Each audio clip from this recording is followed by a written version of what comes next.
రాజకీయాల్లో ఏది ఎందుకు ఎలా ఎప్పుడు జరుగుతుందనే విషయం ఎవరికి తెలియదు. ఎవరి ద్వారానో మరెవరో పరిచయం అవుతారు. అక్కడ అదృష్టం తిరుగుతుంది, లాటరీ పలుకుతుంది. అనకాపల్లి ఎమ్మెల్యేగా పోటీ చేసిన జనసేన టికెట్ అందుకున్న మాజీ మంత్రి కొనతాల రామకృష్ణ విషయంలో కూడా ఇదే జరిగిందని ఇండస్ట్రీ వర్గాలలో రాజకీయ వర్గాలలో వినబడుతున్నాయి అన్నమాట.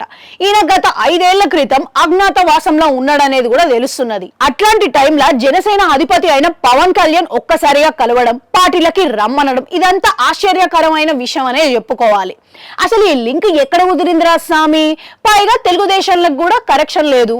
ఇక ఈయన జర్నీ అంతా వైఎస్ఆర్ కాంగ్రెస్ తోనే ముడిపడున్నది. ఇక ఇప్పుడు అసలు విషయం ఏంటంటే బ్రో సైన్మా టైంలో త్రివిక్రమ్ కి అసోసియేట్ లెక్క పనిచేసిండు చినకృష్ణ ఈ కొనతాల రామకృష్ణ అనేటోళ్ళు ఇద్దరు దగ్గర బంధువులట. ఇక ఈ విషయం త్రివిక్రమ్ కి తెలిసింది, అది పవన్ కళ్యాణ్ దాకా పోయింది. ఇక జగన్ తల్లి జయమ్మ విశాఖలో ఓడిపోవడానికి కారణం కొనతాల రామకృష్ణ అనే విషయం బయటపడ్డది. ఇప్పుడు ఇక జగన్ కి పడిన వాళ్ళు పవన్ కళ్యాణ్ కి ఆప్తులనే చెప్పుకోవాలి అని అనుకోవాలి.